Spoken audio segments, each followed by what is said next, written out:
ball game. Yeah. Like I don't.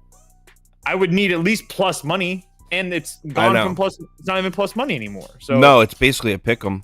So I would lean the Rangers at the price because they've cashed so many tickets, being 89, 90% of the money already. I know. They're the kings of the public. So good morning, everybody. Happy Wednesday. Solid Tuesday night. We were in the green. It would have been a great night if Arizona didn't blow that lead to the Brewers bats of all teams. Just disgusting. And the Padres did it again. Well, I had the Giants. So I enjoyed that one. Fucking ridiculous. All right. So, hold on. I think my mic's a little loud. Let me turn it down. That should be a bit better. All right. So, there's 15 games on the board today, but it really does suck. I just posted the ticket on the website. There is 3 top bets on there, but if you're on the VIP list, you'll notice that it just says 0.75 units next to the top bets, and lately we've been putting full units on them. So this is a weird slate. We're gonna go through it and try to find some stuff, but it's not the best looking list of games here. So first up is Blue Jays Marlins. See, last night I said I like Toronto, and I'm not backing off it. I hate the price, and I hate that everyone else is on them. So I'm gonna put on the screen Toronto first 5 money line or pass, but it's really most likely a pass for me, unfortunately. And also I don't want to not only side with the heavy public but also fade Sandy Alcantara at the same time. Part of me deep down still rooting for him. So obviously, first of all, as I said last night on YouTube, I'm tossing out the Marlins career numbers against Gausman because they all came from when they were batting on different teams. Gausman hasn't even pitched against the Marlins since 2021. He's only pitched against them once in the last 4 years. So I'm tossing all that out. The reason I bring that up is because the Marlins bats lifetime actually have really good numbers against Gausman. But I'm calling bullshit on those numbers because, I mean, Luis Arias is 5 of 6 lifetime off Gausman. He was in Minnesota doing that. I just think it's a completely different atmosphere. I trust Gausman. He did have two of his last 10 starts were rocky, but as a whole, he's been a pretty reliable guy this year. That being said, I was wrong about the Marlins. I was calling them, saying like how bad of a team they were. Toast was defending them, and then if you look at the last week and a half of work, Toast looks like he may have been correct on that. This is a solid team. It's just now it's at minus 130, by the way, for the first 5 money line. This is probably just a pass for me. Talk about easy pass. I would lean Miami here, and I would play the over at 6.5. Now that it's at 6.5, minus 120. Anytime a low total like that's early in the year, I would play the over. But yeah, I don't really want to side with the heavy public in Toronto, especially at that big minus price. And then I don't really want to fade Sandy at a plus price. If this was the other way around and Miami was a minus 140-ish or whatever with Sandy on the mound, it'd be like an easy fade. But if you're going to Sandy at plus money, I would lean Sandy at plus money and the over if I had to make a play on this game, but I didn't bet it. When you look at Kevin Gausman's career numbers against the Marlins bats, do you care that like they all came years ago in different teams, or is that, because I personally don't really give a shit if like what somebody did against Gausman 3 years ago on a completely different franchise? Is that something that you look at? It would just depend. Like if they're constantly good, like I'd have to look at the exact names and stuff like that. It would be a personal thing for me, probably. It would vary. Yeah. It would vary from situation to situation. All right, let's go to the next one. Baltimore at Tampa. I'm going right back to the same bet that I cashed yesterday. This one, the first 5 over 4.5. Certainly not as good looking of a price here. Let me see what I got it at. Oh wait, does that say plus 115? Hold on, let me make sure that's right.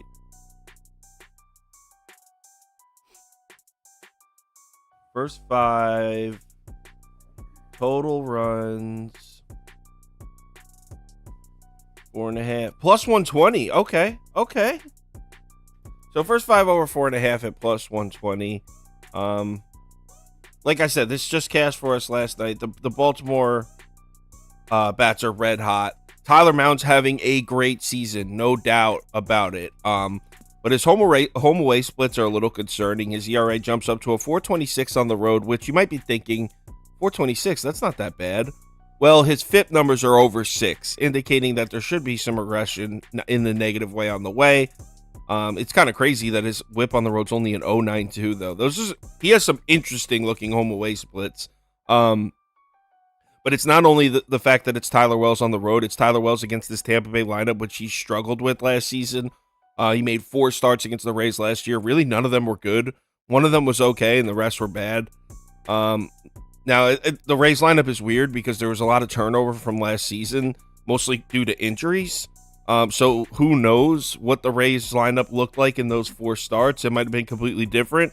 But if anything, it only got better, in my opinion, just because guys were out and now they're back. And the other side, we have Taj Bradley, and I like this guy. I really do. I used a chart on YouTube last night that showed that his FIP numbers are consistently lower than his ERA. And me and Prop Beaver watched his last start. He really does look good. I like Taj Bradley. Here's the thing. I don't like the spot for him. So not only does he have significantly worse numbers at home, he's got a 7.13 ERA at home, which is obviously terrible, but a 3.68 FIP, indicating, like I said, there should be some regression around the corner for him. But more so, the reason is I just think these Baltimore bats are back.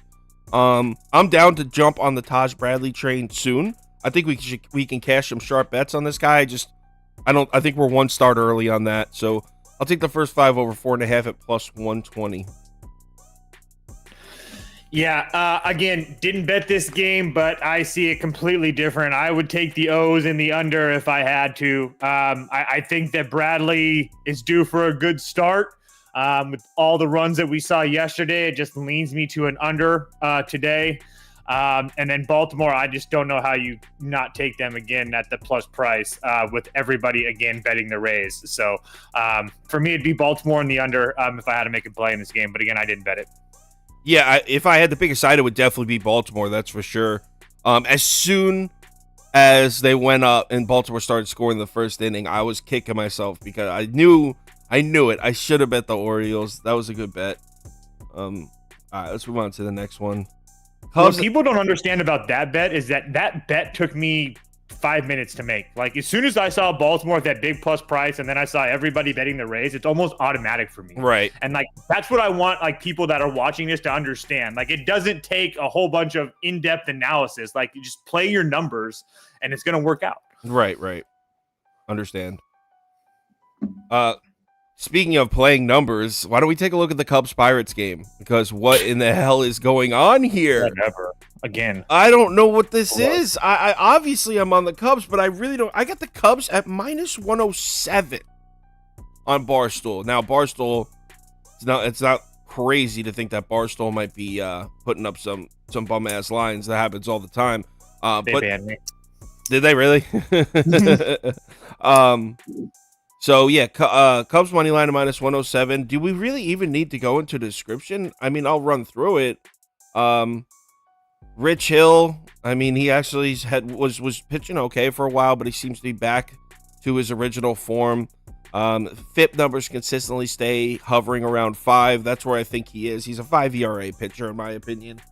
Cubs bats against lefties over the last 7 days. Now, this is only through 58 plate appearances, so this isn't the hugest sample size. But Jesus, man. Second in OPS, second in WRC plus against lefties. The Cubs definitely crushing lefties in the last week. And I know you might be thinking that's a small sample size, but this isn't that crazy. Because if you rewind about 5-6 weeks ago, maybe about 6-7 weeks ago, Cubs were one of the hottest lineups in baseball against left-handed pitching. So we know this lineup's capable of smashing lefties, so it's not that crazy to think they're doing it again. And against Rich Hill, and then with Kyle Hendricks on the mound, Kyle Hendricks has been good. Let's see, he's only made 2 road starts on the season, but in those 2 road starts, he was at San Francisco and at San Diego. 2.57 ERA and a 0.57 WHIP. He was great in both of them. If you can go, you can go and pitch well at San Diego and at San Francisco, you can certainly pitch well at Pittsburgh. Now, as far as obviously everyone is betting the Cubs here. This is such a square bet. This is like the king of the square bets here. But there's just nothing. I don't see any reason to back the Pirates. So I'm betting the Cubs. Yeah, can't really add much to what you just said. The Cubs are absolutely rolling right now. They hit lefties well. Suzuki, Bellinger, Gomes, all those guys have very high OPSs against lefties. So Cubs seem way, way too easy for me. Yeah, it would be Pittsburgh or pass for me just because I'm a contrarian, but I'm not, again, I am not betting this game. I have not made one single bet in the MLB today. I'm sorry. Yeah, I mean, obviously the sharp angle is to take the Pirates, but for me to do that, I at least have to find something, like some angle, like, oh, this dude's due for regression here. I got nothing. All right. It just doesn't, like, yeah. Especially after yesterday, them being so cheaply priced, and then it was like an easy victory. Like, if it's another easy victory today, like, it's something that I haven't seen in a very long time. I mean, I feel like they've been off with a lot of these trends, though, because there was a bunch of times. Think of how many cheap money lines they gave out against the Royals for that 2-week stretch, where they kept giving you like a -125 money line against the Royals. And I kept taking the Royals, thinking like, yo, what the hell? So I mean, I'm down to play the Cubs again. It worked out for me last night. Rockies at Reds. This is the ultimate, the ultimate pass for me. So I don't even have anything to say. They're like -270 favorites. Yeah, I would pair them on a money line if you'd want to, but definitely not paying that price. Not even a chance in hell. Yeah, agreed. And Connor Siebold's actually been pretty dang decent, so it's not like you can take a team total like that. I thought Freeland was pitching. Is it Siebold? I thought it was Siebold. I mean, we made the graphics early yesterday afternoon, so it's Jay Bird. Neither of us are right. I guess you're wrong. I guess this is they just kept changing their starting pitcher. I don't like it regardless. They're scared of the Reds bats. Yeah. I mean, whatever. Oh, I got a bet for you. Jonathan, Jake Fraley over 1.5 hits, runs, and RBIs. There you go. Yeah, in case you haven't been following on Twitter, he bets that every single time a righty pitches, right? Yeah. And it has an insane hit rate. It really does. Like literally over 90%. Yeah. That's not an exaggeration. Jake Fraley over 1.5 HRR whenever a righty starter is on the mound. I mean, eventually that's going to come to the end, but that can't go on for the whole season. I mean, we're gonna find out, aren't we? We're gonna ride it till it crashes. Royals at Tigers. So this line's all the way up to Detroit -125. So I'll put Tigers money line or pass on the screen, just for the simple fact that Kansas City, I very seriously doubt they win 2 in a row, but it's super public. Everyone's all over Detroit. I really don't like the look at it at all. This did not make the ticket for me. I might use the Tigers money line in some kind of parlay, but I really don't even like it at all. So Tigers money line or pass. I don't even want to talk about this stupid ass game. Yeah, it's Tigers or pass. Your guess is as good as mine with this line. I mean, Brady Singer looked all right his last start, but everything else about the Royals is just dog crap. So yeah, it's just an easy pass for me. Yes, that's a terrible game. Mets at Houston, another one where I'll put if I gun to my head, Kyle, you got to place one bet that's gonna win at decent odds. I would first 5 run line. Yeah, I would say Houston first 5 run line. I think it was at -108 when I looked about an hour ago. That being said, I don't even love it, but we'll go through my notes real quick. So I mean, for the simple fact that if you just look at the home away splits from these two pitchers, I mean, Christian Javier's been great at home in Houston. His last 3 starts in Houston, he's got a 1.00 ERA. Some wild-looking numbers. He truly has been dominant at home. An 0.83 WHIP and a 3.00 FIP. Now, the Mets bats have been okay. They've been about average, but still, nobody's touching Christian Javier in Houston right now, at least in his last few starts. So I expect him to be dominant as always. And then on the other side, Tyler McGill's numbers on the road are laugh out loud funny. A good friend of mine calls it Meatball McGill. He's got a 7.42 ERA, a 4.07 WOBA, and a 2.14 WHIP on the road. That is truly terrible. I will hear you out when you want to talk about how bad the Astros bats have been. 100%, they've been awful, but Tyler McGill's numbers on the road are truly that bad, where I think we can count on this ice cold Astros lineup to at least get 2 or 3 across on McGill. So I'll take the first 5 minus a half run. I also would lean first 5 under, because I think the score of this game is going to be about 3-0 after 5 innings. Yeah, I would love to come on here and take the Mets again, but what Tyler McGill on the road is just absolute terrible. Just really quickly, just go through it really quickly. 3 2/3 at Pittsburgh, 8 hits, 9 runs, 4 innings, 10 hits, 6 runs in Colorado, 3 2/3, 6 hits, 6 runs in Chicago, 5 innings, 4 hits, 2 runs in Washington. So that was by far his best start. That was his first start of the season. Really almost impossible to back the Mets here today. Again, everybody's on the Astros. I get it. Javier should deal. I'd probably make the same play as Sauce if I had to bet this game.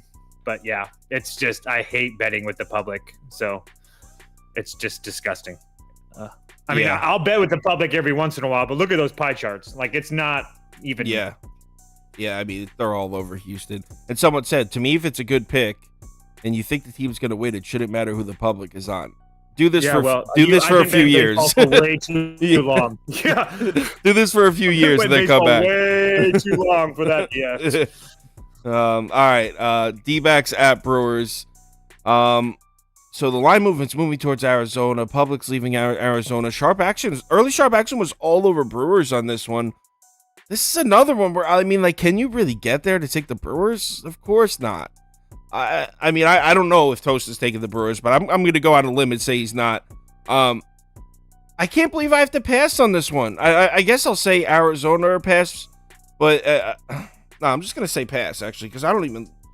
What Arizona did to me last night is the kind of thing you don't heal from overnight. I need, like, a few days to process what just happened.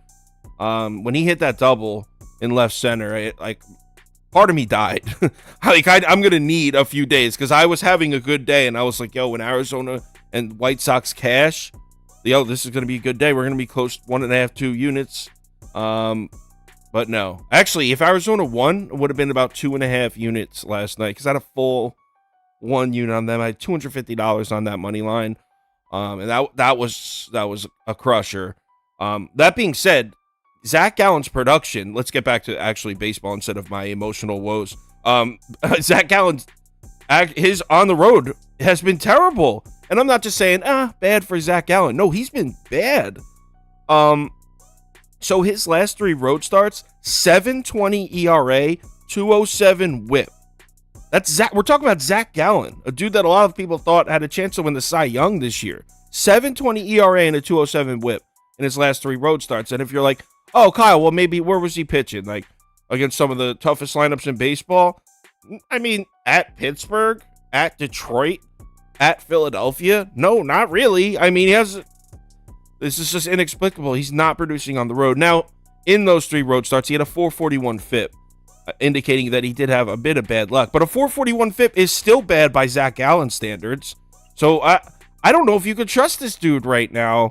I certainly don't. At least on the road, Zach Gallen's going to need to show me something before I back him, especially at a minus 175 price.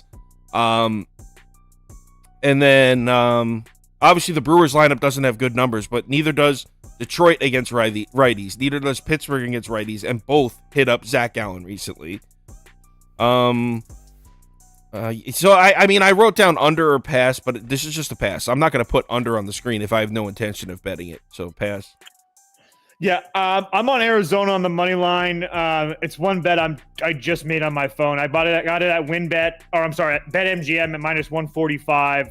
There's a couple 143s out there at Bet Rivers. It looks like 148 on Barstool. You can get it under 150. Zach Gallen, yeah, he has been bad on the road, which I think is a good spot for him to get up for this one. I understand his last start on the road at Detroit was a bad one, but that was also one of those 7 a.m. Peacock games on the road. I don't really put much into that. That's just a sleepy spot. And he got rocked. It is what it is. I don't expect that to happen here today. His other start before that on the road at Philly, he went 5 2/3. He looked pretty damn good. He has really good numbers against this Milwaukee team. He blanked him earlier in this year. Tehran's not a guy that I really trust a lot. I understand that he's looked really good lately against who?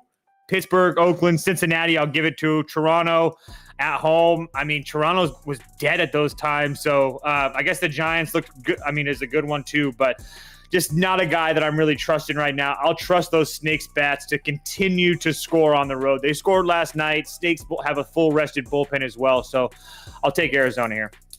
Yeah, now that it's down at minus 145, definitely square, but I could see myself using that again in a parlay or something. I don't know if I'd actually lay that money line, but I definitely think Arizona's going to win. So let's move on to the next.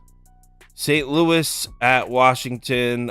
So I'm going over in this one, and actually, I thought I was going to have to play it at 9. I got it at 8.5 at minus 125 on BetMGM. Just recently, about 45 minutes ago, I got this bet in.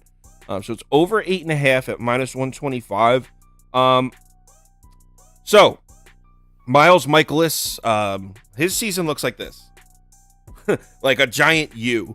He started off, and U meaning up is bad, down is good. He started off terribly in March and April. He was absolutely awful. And then in May, it looks like he was getting his shit together. Miles Michaelis was pitching good, had strung together a few good starts in a row, but he's back. Miles Michaelis is back over his last 3 starts, 6.88 ERA and a 5.90 expected FIP.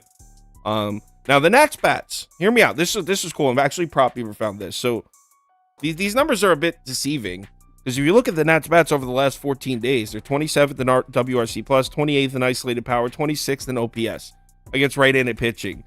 So if you just go by the numbers, you'd be like, oh, man, Michaelis might get his shit together here and pitch well against the Nats. But if you actually look at the last couple right-handed starters to pitch against Washington, they both got hit up. And it was Jack Flaherty and Sandy Alcantara. Combined, they scored 11 runs, 20 hits through just 11 2/3 innings of work off those guys. With Miles Michaelis in a slump, I think we can count on the Nats bats going to work again on this guy. And then on the other side is Trevor Williams. And I'm a Trevor Williams guy. He started off as a Met. I was rooting for him, and then he started off the season solid. And I was like, yo, good for Trevor Williams. Found himself a home there in Washington. Well, the wheels are starting to fall off for good old Trevor. Through his first 5 starts, he had a 3.41 ERA and a 1.23 WHIP, looking great. His last 8 starts, 5.40 ERA, 2.3 home runs per 9, 1.57 WHIP. Not looking great. And then the last glimmer of hope was, okay, well, you could still trust Trevor Williams at home. But even his last 3 home starts have been bad. His last 3 home starts, 6.89 ERA and a 7.68 FIP. That's terrible. And now the Cardinals lineup, yeah, we were making fun of them yesterday against lefties. We were going through the numbers, and that didn't even matter because they ended up hitting Mackenzie Gore anyway. But we were making fun of the Cardinals lineup against lefties yesterday. Against righties, the numbers don't look so bad. In fact, they actually look good. St. Louis in the last 2 weeks against righties, 9th in WRC+, 4th in isolated power, top 10 in basically every category. The last 7 righties to face the Cardinals, 7.48 ERA. So they're crushing righties right now. And then also the Cardinals have great career numbers against Trevor Williams. So everything just points towards an over. And on the fact that both these bullpens have been struggling, over. This is by far the easiest game for me to pick. Cardinals minus 1.5 at plus 100. I said it yesterday. I feel like a freaking fool for taking Washington yesterday. I said after the Nets game, after the Cardinals beat up on the Mets, and then they beat up again on the Nationals, that if they won yesterday big, that I would be on them and they'd be running for a while. So I'm going to do that here. Michaelis doesn't have the best, hasn't pitched well his last two starts, but at the same time, I do think that he's going to bounce back. He's a veteran that I like.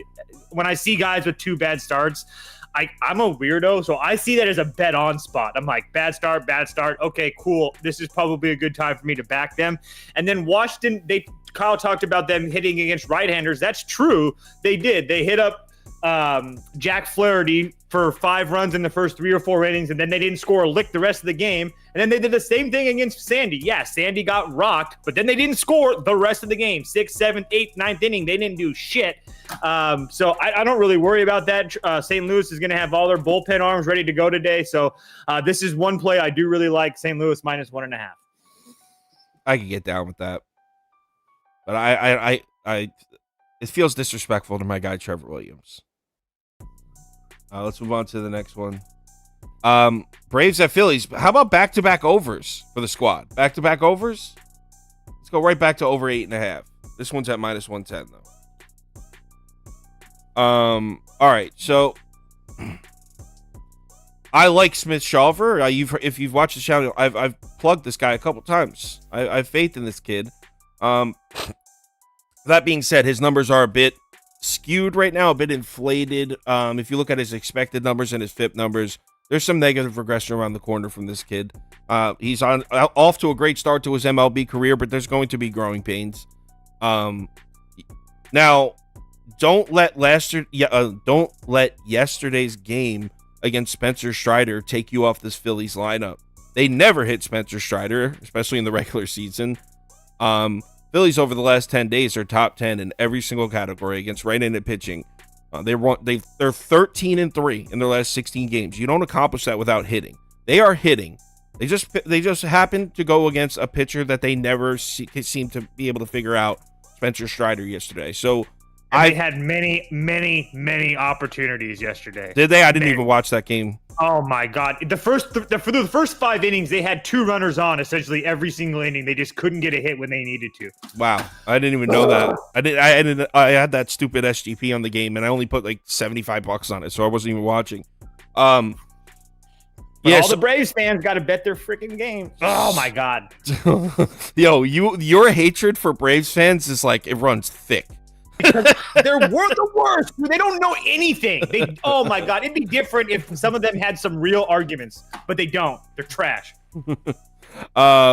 So anyway, I fully expect the Phillies bats to show back up, and kind of bring this kid Smith Shawver back down to earth. I truly think that I like Smith Shawver, but I think the Phillies get to him.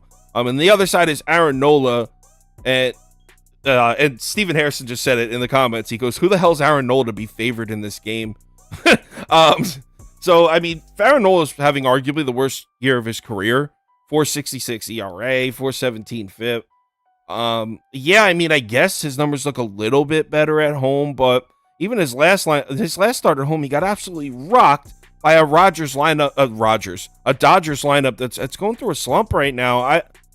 I don't trust Aaron Nola, and the Braves bats are scorching hot. This is one of the hottest lineups in baseball. I feel like I say this on the show every single day, but we go through these Braves numbers every single day. First in WRC plus, second in isolated power, second in average. This is the Braves numbers against righties. But it doesn't even matter because Braves are top 2 and 3 in everything against righties or lefties. Ready for this? This is another one that comes from Prop Beaver. I don't know if you watched the video last night, Toast, but check this out. You're not going to like it, though, because you don't like the Braves. But the last five righty starters to face the Braves combined to have a 16.76 ERA against them. Names. Yeah, names? Because that means nothing to me unless they're names. Dude, I'm just saying. I tell that to Beaver, too. Don't show me your stats of the last 7 guys they faced without telling me names. Because if they're facing guys like Smith Shawver, I could care less what they are. I don't see what the point was with taking a shot at Smith Shawver there. The names are Chase Anderson, Connor Seabold, Denelson Lamet, Michael Lorenzen, Reese Olson. All right. A who's who of right-handed pitching right there. A who's who. Okay, I will hand you that. I didn't realize the names were that bad. And I will talk to Prop Beaver about being more thorough and citing his, still though, 16.76. 16.76. That's a lot. That's a lot of runs. He's 253 whip too. Nola hasn't been dominant against the Braves at all in his career. In fact, in his last 5 starts, he's got a 5.06 ERA. I truly think the Braves get to Nola. So you combine those two facts. Phillies get to Smith-Shawver. Braves get to Nola. And then you add on the fact that the Phillies bullpen has been terrible recently. I know Toast for some reason likes them. They suck. I don't like them. I like them against the Braves bullpen. That's overrated trash. Oh my God. You think everything about Atlanta is overrated trash, though? They're going to lose in the first round. I promise you that. Okay, cool. And when we get to the first round, we'll talk about that bet. Right. So I like the over. Yeah, I'm on the Phillies here. I hate public dogs. I hate the Braves. If it was that easy, this line would not be plus 100. So if the books are giving out free bets at plus whatever it is, so be it. I'm on the Phillies money line. I'm well aware of how bad Nola has been, but his last start at home against Atlanta in the regular season, 6 innings, 4 hits, 0 runs, 8 strikeouts. It is there. We haven't seen a vintage Aaron Nola performance in a while.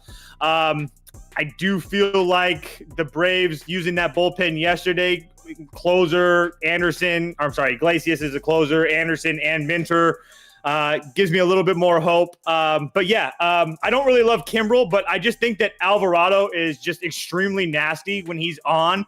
And then obviously Soto is a really hit or miss guy, but again, like that's very nasty with him and Strahm coming out of there. So again, I'm not trying to say that I love the Phillies bullpen or whatever, because I think Kimbrel's pretty bad, but Alvarado is one of the more nastier guys in this game. So again, I understand I'm a Braves hater and stuff like that, but if you could take these two names out of it, and if it's the way that this money is, I would still be taking that whatever opposite of the money. Yeah, I mean, I hear you. Phillies money line is definitely the sharp play here. But I think I really like my over in this one. This is a 0.75 unit play today, and on this day, that's a hammer. There's just nothing I'm really going all in on. Mariners at Yankees, man, screw this. This is stupid. I don't want to back Castillo on the road. He's got much better looking. No, just pass. Castillo on the road hasn't even been that good. I trust Castillo at home. I'm minus 185. I guess I'd say under or pass. I don't know. I have no interest in backing the Yankees lineup, but Castillo on the road, I don't really trust either. Yeah, no way you can lay minus 185 with the Mariners, personally. I would say Yankees are pass. Like, that's, yeah, it's public. I don't really love public dogs, but there's no way in hell. I mean, because you'd have to lay 1.5 with Seattle to make it even worth your while. Do I think that Castillo probably deals a little bit? Yeah, but I don't really want to deal with that with the Yankees in the Yankee Stadium in Seattle. I mean, it's just not something that I want to deal with right now. Yeah, let's just get to the next one. Oakland at Cleveland. I mean, I guess under. I'll put under 8. Some of these games are so bad today. So, in case you don't know who that guy is, that Gavin Williams, Toast could probably tell you more about him. Number 3 prospect in the Cleveland farm system, right? Making his MLB debut. So I'm sure if you're a Cleveland Guardians fan, this is a huge day for you to see this kid pitch. But as far as betting it, I mean, I guess he's pitching at home, pitching against Oakland, so we can count on him to put together a somewhat decent start. Rookie pitchers making their debut have done pretty well this season. That being said, I'm not trying to lay minus 175 with the kid. And then the other side is Paul Blackburn, and I kind of like Paul. So happy medium, bet the under at 8. I'm not actually going to bet. Well, actually, I put this on my maybe list. So like it didn't make the ticket, but maybe I throw a few dollars on it before the game starts. It's not something I love.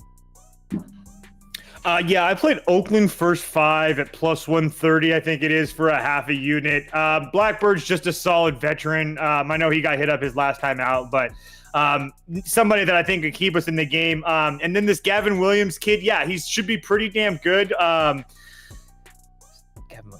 He killed it in the Double A. That's that kid. Yeah, he killed it in Double A with Bo, because Bo Naylor's up with the Indians as well, or Guardians as well. So he killed it in Double A, and then when he got up, like when I say killed it, like a .061 ERA, something like that. And then he got bumped up to Triple A. Had not, when I say trouble, I mean like a 2.4 ERA compared to a .016 ERA. So not horrible, but just worse than he was in Double A. So we'll see what happens. But these Oakland bats have been serviceable enough to I think, I agree with Kyle, I would play under as well. So I don't think that I think runs are going to be a premium here today. I trust that little bit of a veteran pitcher with Oakland. So I'll take the big plus price. And a getaway day. JD said in the comments that he feels Brian Wu was the only guy who had a horrible MLB debut this year. And he's the only But he's the only one that was in Texas. And then if you take a look at what he's done after that, it's been pretty damn good. Yeah, no. But I mean, the point he's making is these guys making the debut have been solid.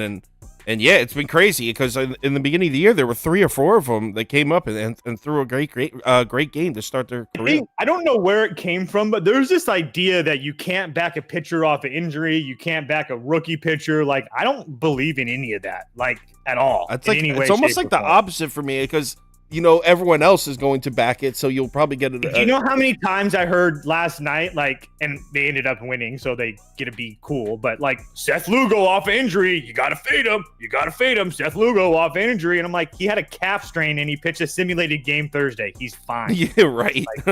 That's the best fade for me is always, the best bet, I should say, is an injured quarterback in college football. No one knows shit about college football. Everyone claims they do. No one knows shit. And they're like, oh, the quarterback's hurt. And they have no idea that, the backup's just as good. They don't even know who he is. So he just can't play because he was arrested 3 weeks ago. Or just he barely got beat out for the job. And then the quarterback's out. So all of a sudden the line will move 2.5, 3 points the other way. And it's like, okay, thanks for the free 3 points. I hate college football. What are you talking about? College football Saturdays are the best day. There's not enough TVs in the world to quench my thirst for college football betting. I get that every day with baseball, though. No, there's more. Trust me, I know. It's insane. Boston at Minnesota. I'll go Boston here. Wow, did this line move? Hold on. I got a plus 114. Let me see if it's still there. It's down to plus 106. Holy shit, I got it at plus 114 45 minutes ago. That's crazy. Line dropped 10 cents recently. So, I'll take Boston at plus 106. All right. So I know that at first glance, this price with Sonny Gray on the mound is going to look seriously appetizing. I don't blame you. Boston's averaging 8 runs a game in their last 7. Minnesota's averaging just over 3. Now Garrett Whitlock, I know if you look at his numbers, it's just not going to impress you.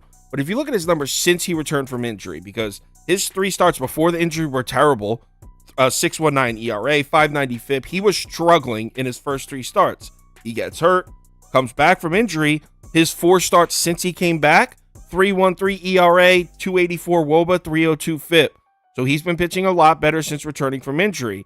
And then add on the fact that he's coming off back-to-back good road starts, because that was the hang-up with Garrett Whitlock. It's like, I don't know if we could trust this kid on the road. Well, back-to-back good road starts at Yankees, at Arizona, of all places. 1.59 ERA in those 2 starts. In Minnesota against this Twins offense that isn't doing shit. I like the spot for Garrett Whitlock. Now, on the other side, Sonny Gray. And now this is where everyone's going to be like, oh, Sonny Gray, at this price, got to take it. Did you know that the Boston Red Sox own Sonny Gray? Literally his father. So, yes, earlier in the season, he pitched against Boston, 5 innings, 1 run. You might think, oh, decent start. He allowed 7 hits and 2 walks in that game in 5 innings. A whip almost up by 2. He was lucky as hell to only give up 1 run. You want to know his previous 7 starts versus Boston? Check this out. Hold on. He has 2 starts last year, and then all those other starts are 2018. So still, I know, but you're using 1 start as last year, and then you group the one. No, 1 start was this year. He pitched against him in April, didn't he? Yeah, that's what I'm saying, though. But he had another start after that. That was a really good one, too, that I think that people would want to know about as well. Oh, I just grouped them all together in one thing. That's all I'm saying. I'm not saying you were wrong. I was just saying that he pitched really well in there too. That he had a really good one as well. That's all I was trying to say. Well, I'm looking at his last 7 as a whole. He's 1-6 with a 9.42 ERA and a 1.78 I get whip. that. I'm not trying to say he pitched well. I was just making that known that he did have a really good gem in there. That's all. I apologize for interrupting. Boston. Fuck Sonny Gray. I'm still on Boston too. Yeah, me too. I wasn't trying to talk you off. It came off different than I planned in my head. I apologize for that. But yeah, I'm on Boston too. I've been riding them since the Yankees series. There's no reason for me to get off this Boston train now. They didn't use any of their good bullpen arms yesterday, and the bats are just fantastic right now.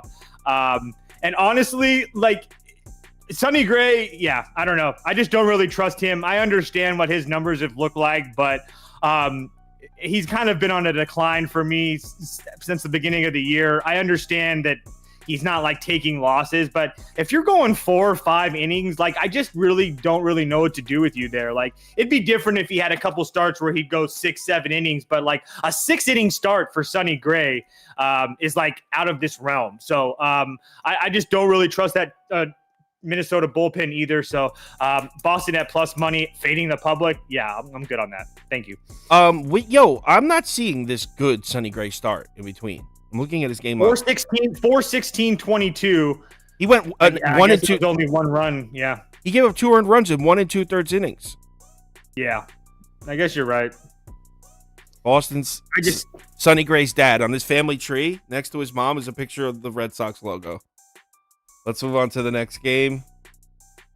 Had me thinking I messed my notes up. Come on. No, that's my fault. I fucked that up. I didn't see the 1 2/3 innings pitch. My notes are immaculate. If there was one thing I'm good at, it's I thought you were skipping it all, and that was my bad. That's my bad. I fucked up. All right. Texas at Chicago. Kyle, there's no way you have the nut sack to bet the White Sox twice in a row against Texas.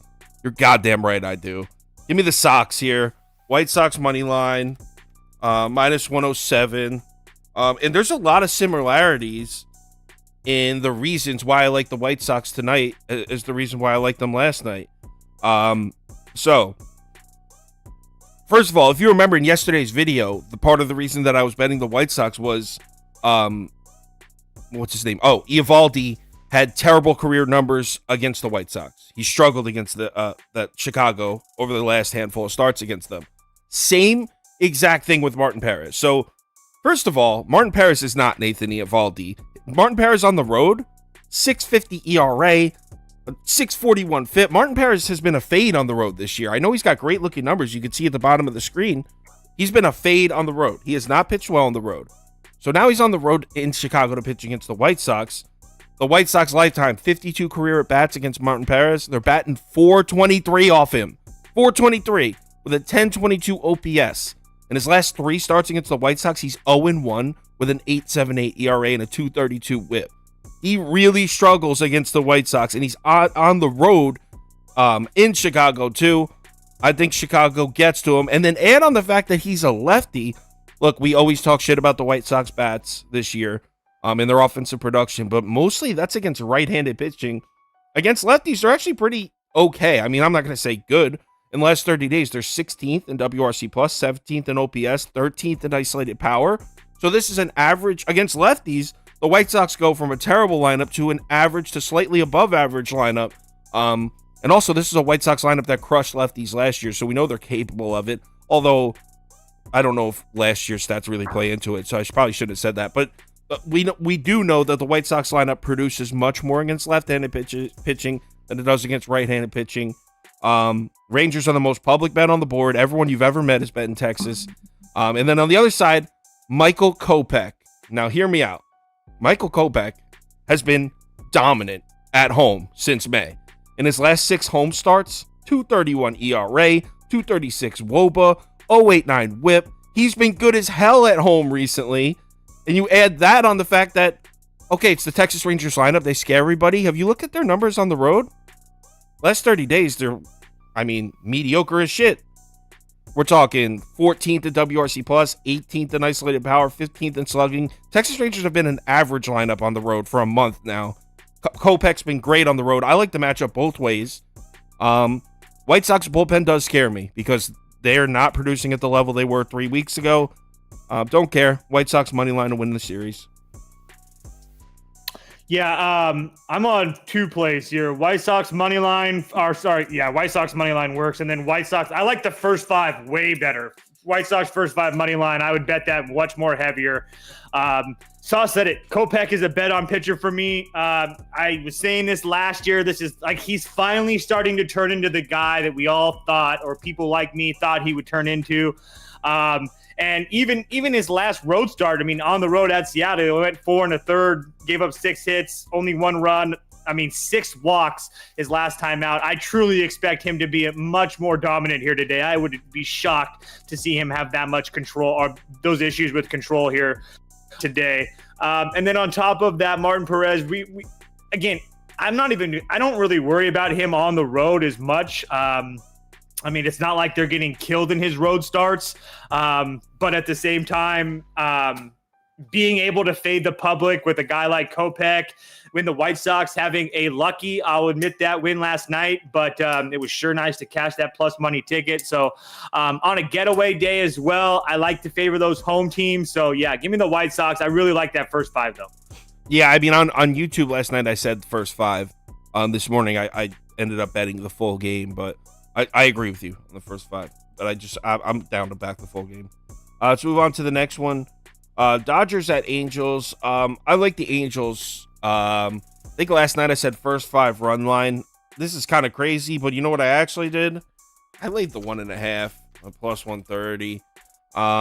That's definitely maybe a bit of an unnecessary risk there. Just sharing you guys what I did. He said that's an unnecessary risk. So, the first 5 run line when I looked was at like minus 120, minus 125. So if you want to take just Ohtani versus Grove, I get it. You're going to pay for it a little. So the Dodgers, Michael Grove has been terrible. Do I even need to go through his numbers? His expected numbers and his FIP numbers indicate he should see some positive regression soon. And I'm sure he will. He's not in the Dodgers rotation by accident. I'm sure he's a talented kid. But in his 3 road starts, he's got a 13.06 ERA, a 13.06, 488 WOBA, 271 WHIP. These numbers are absolutely awful against an Angels lineup that's been producing against right-handed pitching this whole season.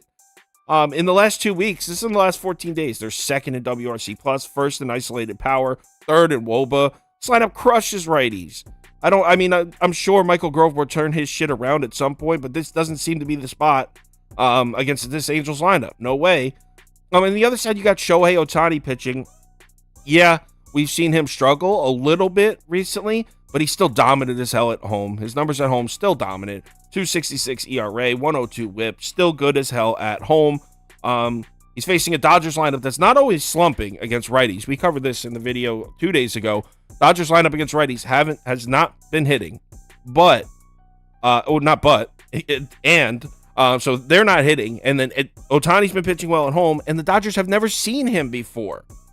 So I think this is a perfect spot for Ohtani to deal. The Angels should smack up Michael Grove. I really think this could be a comfortable blowout win. Yeah, I'm all over Ohtani here at home at minus. I think I got it at 145. But yeah, this Dodgers team right now. I would love to come on here and play Dodgers 1.5. I really would, but there's just no way I can get there. Kyle kind of said it. Kyle kind of took all the points. Like it's this one's not too complicated for me. Anytime I can get Ohtani at this price at home, I wouldn't mind. I don't mind paying that minus 130, minus 125 price on that first 5 run line. I think it's Beaver and I have had a lot of success with betting those and paying that juice and it being all right. Similar to those first 5 team totals. Sometimes you get those juiced ones up there, but it's almost like they're guaranteed to win. Obviously nothing's guaranteed to win, but I don't really worry about those higher prices at those points. So yeah, I'm all over the Angels as well.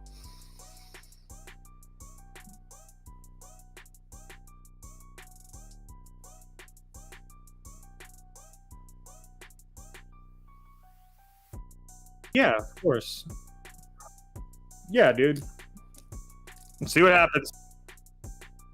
No, you can tell them about how bad freaking Yu Darvish is against the Giants and all that stuff. I already know what you're going to say, so go ahead and say it, Public Pete.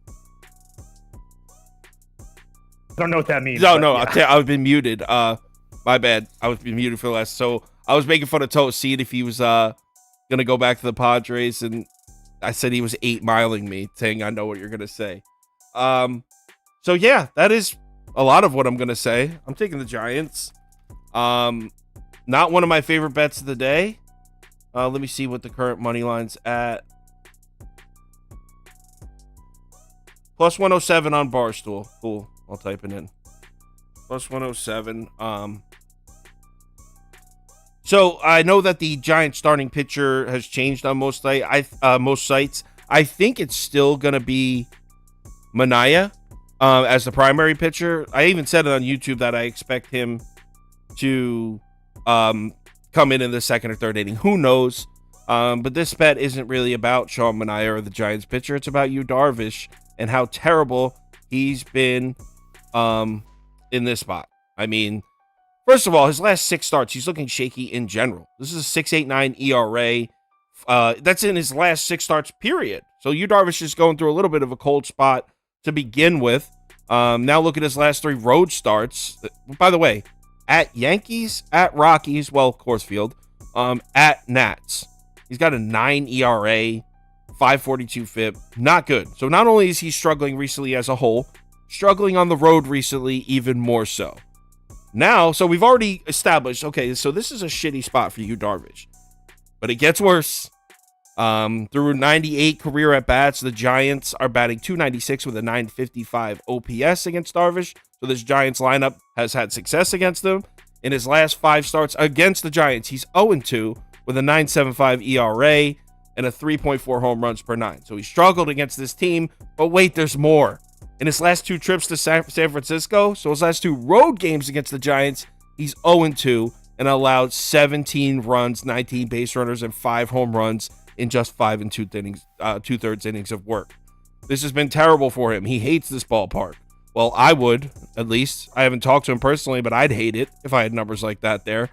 And then add on the fact that the Giants lineup is hotter than it's ever been, or that might be an exaggeration, but you know what I mean. Over the last 14 days, the Giants are 2nd in WRC+, 4th in OPS, 5th in average. Giants bats are hot right now. They've scored 7 or more runs in 7 of their last 9 games.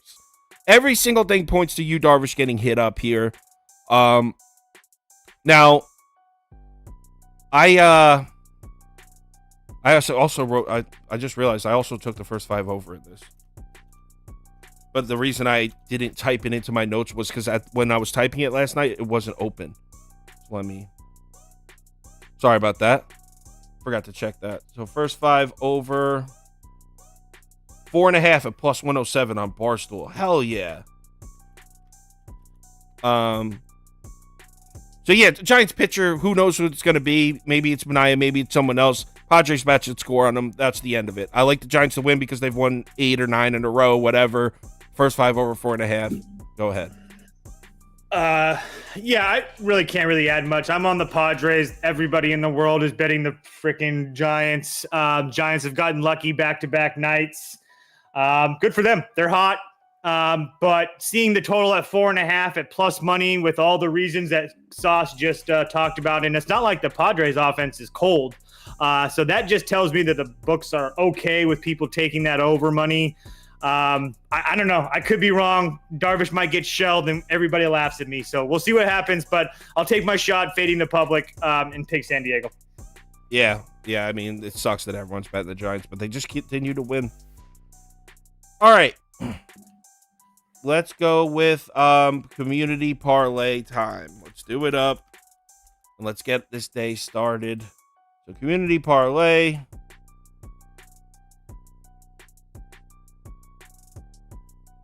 This here. Put this up here. All right. First leg. Well, actually, you should skip over the 12-10 games because they're starting. So.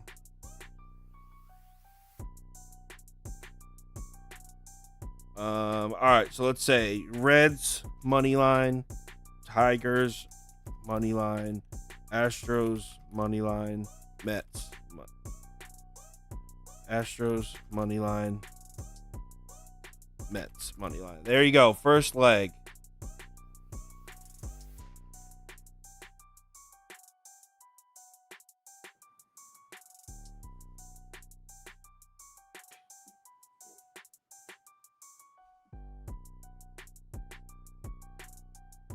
Yeah, it did. The community parlay yesterday did only miss by 1. It was the Tigers, actually. Damn, Royals decided to win. That was such a weirdest game. 0-0. I did not watch a single pitch. Me neither. Me neither.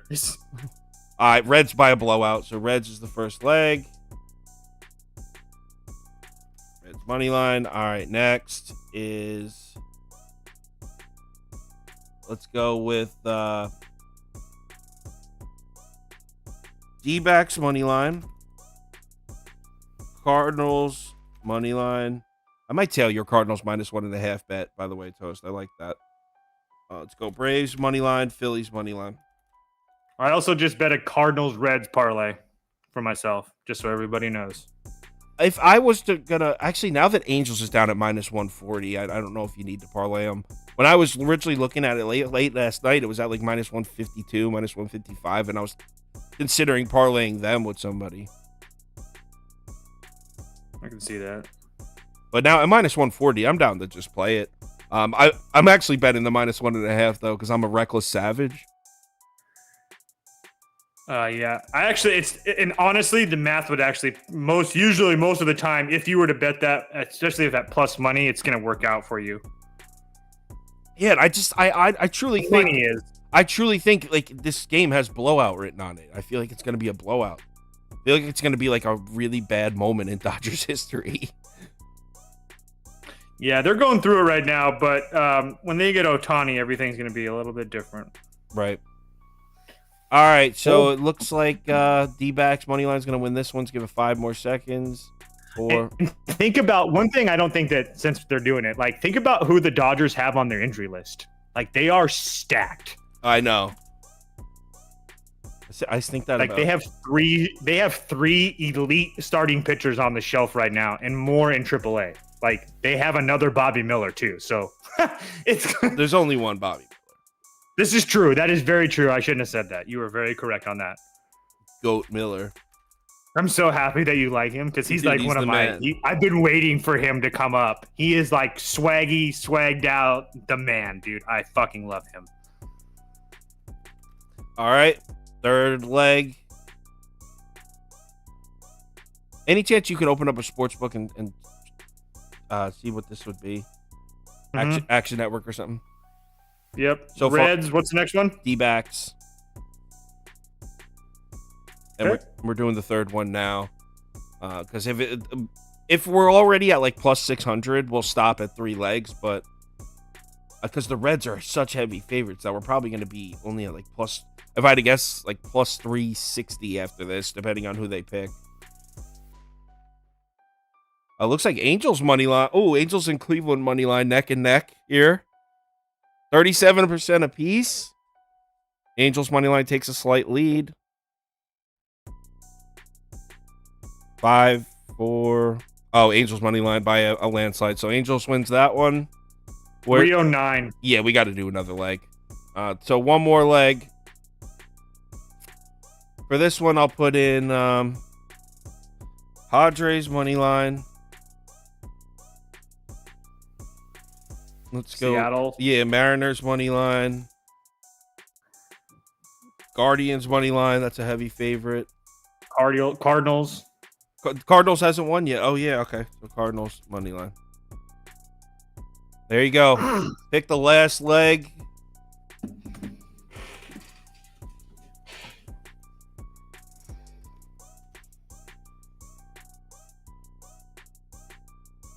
What hat is Toast wearing? This is a Team USA from the World Baseball Classic hat. Cardinals winning. Damn, if the Cardinals win. Oh, no, actually, Cardinals are -160 favorites. It's going to be a fat parlay. When the World Baseball Classic comes back in a couple years, I implore you all to go. It was one of the best times of my life. Not if you're a Mets fan. By far, one of the coolest. Still cool. I got a Met, Jeff McNeil. It was cool. No, I was making an Edwin. No, I know. Trust me, I got it. All right, let's end it. Cardinals won. Okay, Cardinals 161. Parlay 563. Oh, that's not Reds, D-backs, Angels, Cardinals. bad. I like That's just all the. So you could probably find that a little bit better if you line shop on certain notes. That's just the average of all the ones on network or action. Right. So this is if you build this parlay, it's going to be somewhere in the plus 560 range. Reds money line, D-backs money line, Angels money line, Cardinals money line, plus 563. So I actually kind of like that. Me too. I'm going to play this one. So everyone, thanks for watching as always. Can I say something really quickly? Go ahead. To everybody in the comments that says things like, thank God no Beaver and stuff like that, just know that all this information and stuff, a lot of this comes from Beaver. Yeah. Like he's sitting back there doing all this stuff. So we sound really good, but if it wasn't for Beaver, we wouldn't sound like I this. know. So hope you guys all have a good day. Yeah, people are so rude. All right, everyone have a good one, and we'll be back tomorrow.